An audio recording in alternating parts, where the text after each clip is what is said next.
Have you ever truly felt it? Not just a bad day, but a constant nagging pressure. A weight on your shoulders that you can't quite name, like an invisible backpack filled with the expectations of others.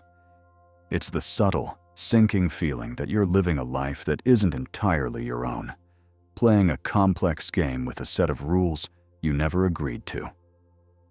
What if I told you that this feeling is not just in your head? It's a very real, very deliberately constructed trap. And today, we're going to learn not just how to see it, but how to dismantle it, piece by piece. If you take a moment to look closely at the world around you, and more importantly, your place in it, you'll notice something deeply unsettling. We are constantly burdened.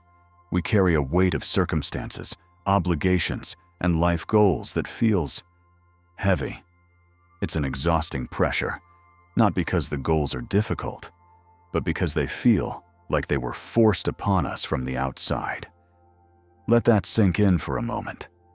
Every single person who comes into this world is born a masterpiece of individuality, completely unique. And yet, the game of life seems to have the same generic instruction manual for everyone. It's like being an unwilling actor stuck in a dull, unconscious dream. A dream that was assigned to you, not chosen by you. And the worst part?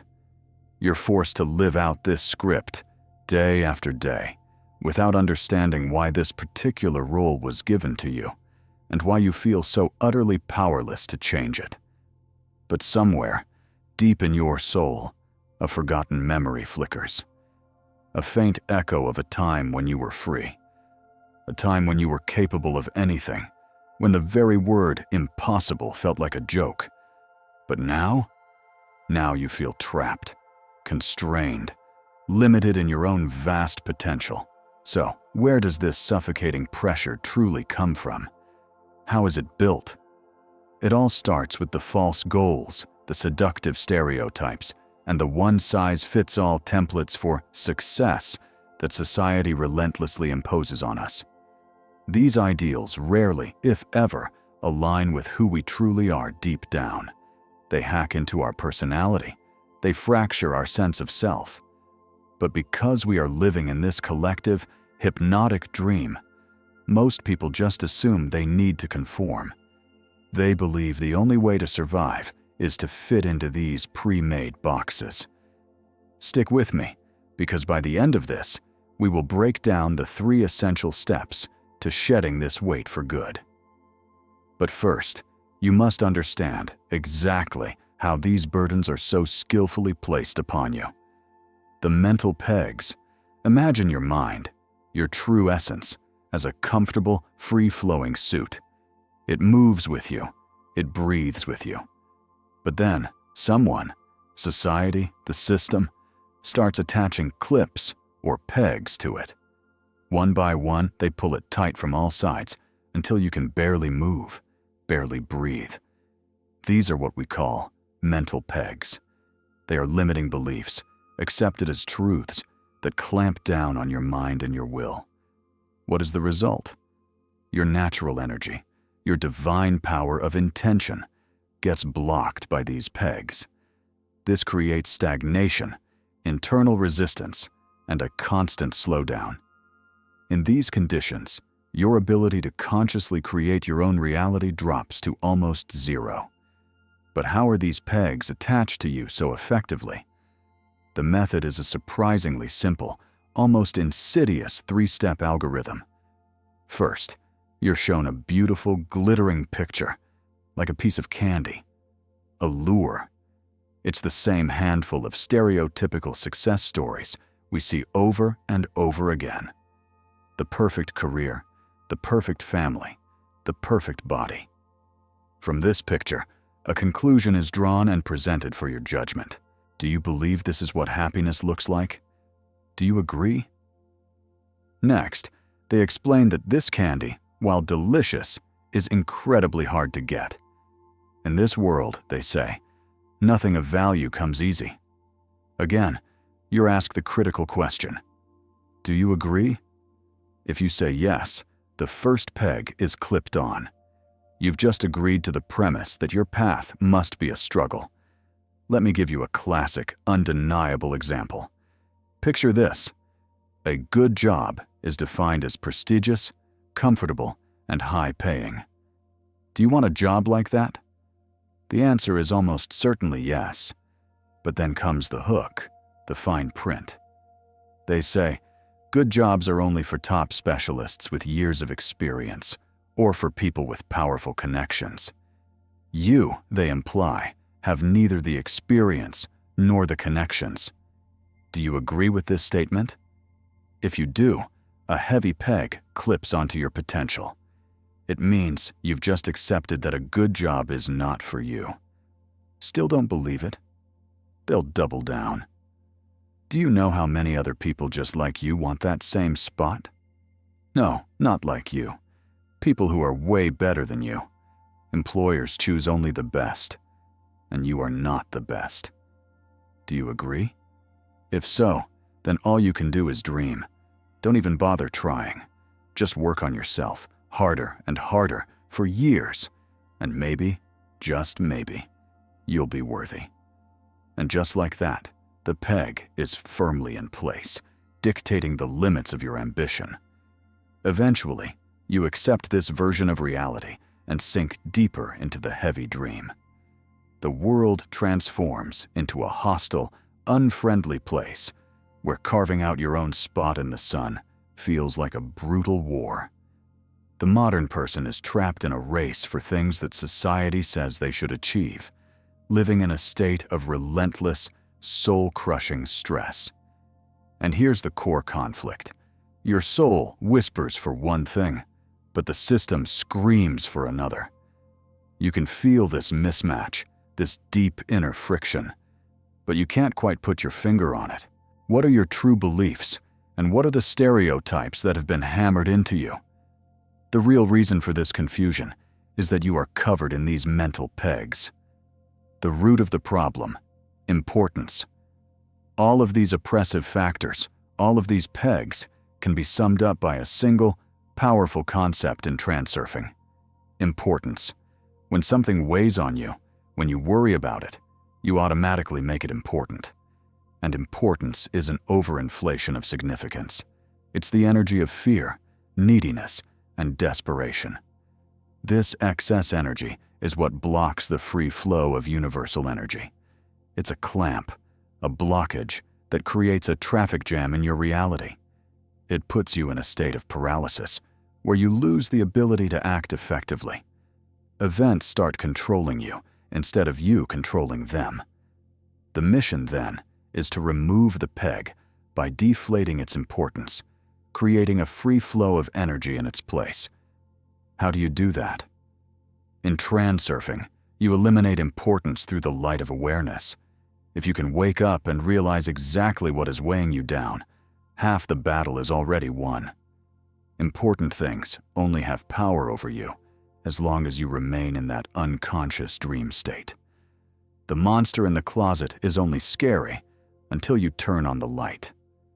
So, to remove the block of importance, you must first become aware of it, and then eliminate it with action. The general algorithm for self-liberation is surprisingly simple. Identify the peg. What is really weighing you down? Remove it. Become aware and consciously let go of its importance. Create the flow. Act. Now, let's dive deep into each of these 3 liberating steps. Step 1. How to identify the peg. To recognize the peg that's holding you back, you have to do something most people never do.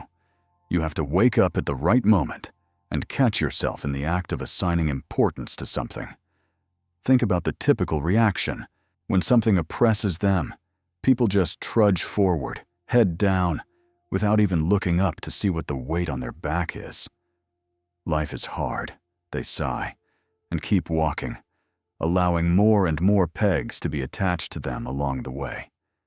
Instead of stopping for just one moment to look back and throw off the unnecessary load, they just complain about how heavy it is. You need to build a new habit, a mental reflex. The moment you feel that oppressive state, anxiety, fear, discomfort, your consciousness needs to awaken.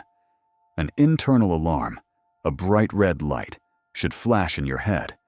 It's a signal. Alert. Awareness protocol initiated.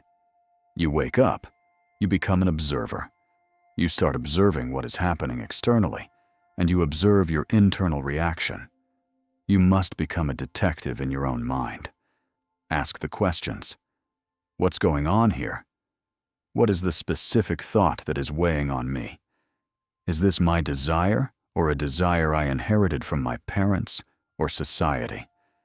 Is this what I truly value, or what I've been told to value? If you make this red light a habit, it will fundamentally change your life.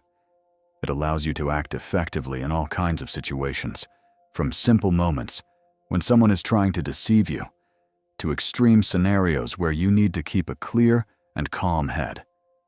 Once you've identified the weight, you have to put it on trial. Is this burden really necessary, or can you live without it? This is about courageously distinguishing your sacred, personal aspirations from imposed, generic stereotypes. Your true values from false, glittering ones. If you feel a clash between a societal rule and your own inner knowing, you are witnessing in real time the process of a foreign mental template trying to implant itself into your life. Your job is to reject it. Step 2. Dropping the weight of importance. To remove a mental peg, you have to eliminate its importance. Remember, importance arises when you assign an unreasonably high value or significance to an outcome. How does it manifest? As anxiety about a possible failure, or as regret over a failure that already happened. In both cases, your inner peace is shattered, and your energy is blocked. The principle for removal is simple, but not easy. See it. Realize it. Change your attitude. You can't just command your emotions to go away. That's not the goal.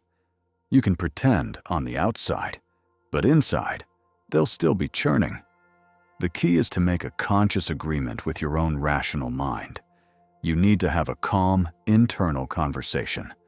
Tell yourself, if this works out, that's great. If it doesn't work out, that's also great. But why? Your rational mind will call you a liar. It needs reasons. It's a logic engine. So, you have to give it compelling, alternative logics. You must explain to your mind that the universe works on a principle of balance and flow. If you can genuinely release your desperate grip on one outcome, you open yourself up to all outcomes, many of which are better. So, what arguments can you give your mind to calm it down? If it didn't work out, it simply means I don't need it. The universe has something far better waiting for me. Think about it. How many times has a rejection turned out to be a blessing in disguise? By failing at this, I managed to avoid a bigger problem or a hidden negative I couldn't see. This was just another lesson. The price I paid in disappointment is a wise investment in a future success. The tuition for life's university. This wasn't my door or my person. It's a dead end. I will keep searching for the path that is truly mine. And the most powerful of all, what is truly mine, by cosmic law, can never pass me by. In an extreme case, if the importance is so overwhelmingly high that you just can't shake it, you must perform a radical mental maneuver. Surrender to defeat in advance. Go to the exam, the meeting, or the important event with the genuine thought, it's unlikely I'll succeed today, and that's okay. This approach seems counterintuitive, but it works by releasing the pressure valve of expectation. It removes the destructive, paralyzing potential of importance, which is almost always the very thing that causes us to fail. Step 3. Creating the flow. If any residual importance remains, it will dissolve completely in one final crucial ingredient: action. Anxious waiting and inaction are the fuel for importance. They build up potential and block the flow of energy. Action, on the contrary, is the great disperser. It shatters that excess potential and gets the energy moving. If you're feeling oppressed, drained, or stuck in a state of mental paralysis, you have to understand that the cause is an energy block. To remove it, you have to start moving. You have to do something. The action can be anything. It doesn't even have to be directly related to the situation that created the importance. Clean your room, go for a walk, call a friend. The goal is to break the state of inertia. But if the situation is specific and can be resolved by a clear action, then there's nothing simpler. You must act. Sitting still, being afraid, or endlessly racking your brain is pointless and meaningless. It only digs you deeper into the hole. You have to do something. The magic is that action itself unlocks the energy and starts the flow. Let's say you have a huge, intimidating project ahead of you. The weight of it feels crushing. The answer? Just start it.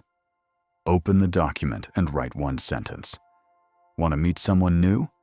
You just have to go and start a conversation, without a script, without overthinking. Don't know exactly how to work or communicate? It doesn't matter. Clarity does not come from thinking. It comes from engagement. When the flow is launched, solutions appear on their own. In the process, have you ever watched a James Bond film? Notice how he almost never has a detailed plan. He just acts. Every mission he takes on seems impossible.